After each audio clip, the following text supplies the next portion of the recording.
Bonjour à toutes et à tous, nous sommes le dimanche 24 mars. Bienvenue dans l'hebdomadaire des marchés où nous allons analyser les événements principaux de la semaine passée, voir la façon dont ils ont affecté les marchés des devises dans le monde. La livre sterling a enregistré son gain le plus significatif cette semaine face au dollar américain en 30 jours après que la Banque d'Angleterre ait annoncé qu'elle n'essaiera pas de relancer l'économie en dévaluant la monnaie nationale. La livre sterling s'est vue boostée après un rapport en date du 21 mars qui a montré des ventes au détail meilleures que prévu. Le dernier cours de la livre était de 1,5224, soit une hausse de 0,35%. Le dollar australien atteint un record en cette semaine, au moment où les investisseurs ont vu des signes d'amélioration de l'économie australienne. Il est peu probable que la Banque de réserve d'Australie effectue une baisse du taux immédiatement. C'est en tout cas un consensus chez les investisseurs. Le dernier cours du dollar australien était de 1,0441, soit une hausse de 0,02%.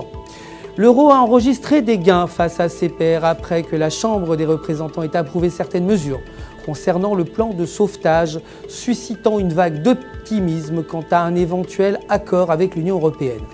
L'euro a atteint 1,30 $ pour la première fois en une semaine. Les investisseurs restent prudents, mais à la fois optimistes à propos de Chypre.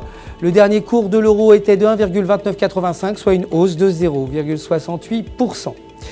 En ce qui concerne les matières premières, l'or semble s'affirmer dans une tendance haussière suite à la crise européenne avec des investisseurs qui voient le métal précieux comme une valeur refuge. Le dernier cours de l'or était de 1608,63 $ l'once, soit une baisse de 0,36%. Les nouvelles positives en provenance de Chypre ont également boosté le pétrole qui a plafonné ses gains pour la troisième semaine consécutive, alors que les responsables politiques ont indiqué que le pays allait éviter un effondrement du système financier. D'autre part, que les demandes de chômage aux États-Unis avaient atteint leur plus bas niveau en 5 ans.